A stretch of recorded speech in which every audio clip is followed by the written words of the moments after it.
这条视频是给新养狗兄弟们拍的啊！你们如果新养狗的话，一定会遇到我下边说的这些问题。我现在告诉你们怎么办。第一，你刚买的小狗，商家跟你说已经打过疫苗了，但你有点信不着它，怎么办？用不用给它狗重新打疫苗？我告诉你，你就当它没打过，你重新再给它打一遍。像咱北方的兄弟，你就给它打V+5，南方的兄弟可以打V+8。那有的兄弟说，我万一给狗打多了，那是不是对狗不好啊？我告诉你，没事儿啊，你不给狗打疫苗那个风险，远远要比你给狗多打1针疫苗的那个风险要大得多得多。第二，小狗是先驱虫啊，还是先打疫苗啊？理论上来讲要先驱虫，因为狗子寄生虫也会对疫苗的作用产生影响。而且小狗驱虫的话，不是指体外，如果狗子体外没有明显的跳蚤啊、什么虫这些东西，你先不用管体外。小狗驱虫主要管的是体内，因为小狗生出来都会在母体当中继承过来体内寄生虫，基本所有的狗的肚子里都有虫，所以一定得给它做那个体内驱虫。如果狗的体型特别小，体重也轻，比如说5斤都不到，你就给它用海乐棒。如果说狗的体重比较大，像什么金毛它的这种，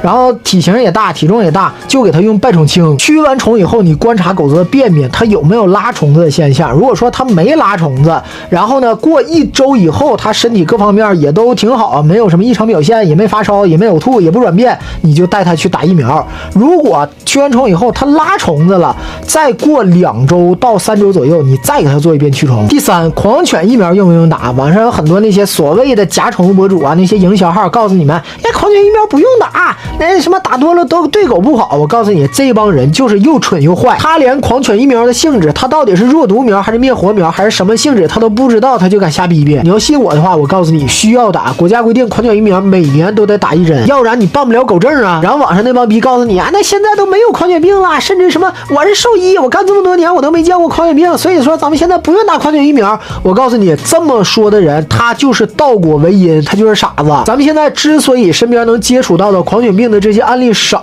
那是因为近些年疫苗的普及，大家养狗都打疫苗，狗子做了群体免疫，所以它才少，而不是因为少所以咱们才不用打。能明白这个道理吧？所以如果你是新养的小狗，你就老老实实的1年打1次没关系。但如果说你家狗都挺大岁数了，比如8岁了、10岁了，那你少打一点也行，你可能2年打1次，或者说3年打1次也行啊。别说我说的啊。第四，我养的什么狗，它适合啥狗粮啊？我告诉你，没有什么狗就适合哪一种狗粮的说法，或者说什么狗的专用粮，那种国内的其实做的都不好，尽量不要买那些。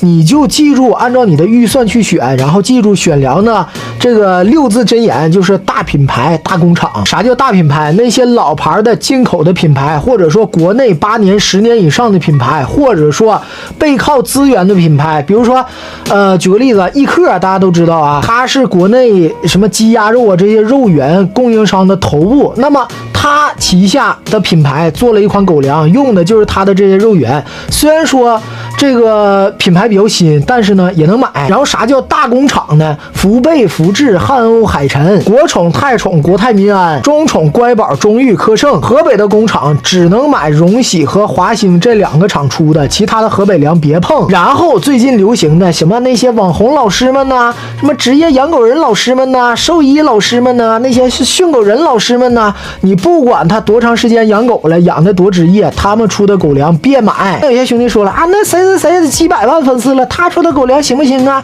啊，那谁几代养狗了，他出的狗粮行不行啊？那谁什么职业养狗，养这狗养那狗得什么冠军了，完自己家的犬舍也吃，那他的狗粮行不行啊？我不知道他们的狗粮行不行啊，我就跟兄弟们你们说一句话，假如我哪天也出自己品牌的狗粮了，你们也别买，能明白不？第五，狗子到底用不用关笼子呀？到底是笼养啊还是散养啊？我告诉你，笼养一定要笼养，但是所谓的笼养不是说你天天把狗关笼子里啊，那不叫笼养，那叫圈养。笼养是什么？你要让狗子把笼子当成它的狗窝，当成它有安全感的一个地方。比如晚上睡觉的时候，比如白天你上班家里没人的时候，狗子需要在笼子里待着。但是如果家里有人的时候，咱下班回来了，或者周6周日放假了，或者是晚上下班回家的时候，你要把狗放出来，让它在家里玩，让它熟悉这个家，这个家这也是它的家。你这样养出来的狗子，首先它没有分离焦虑，家里没人的时候它也不会乱叫扰民。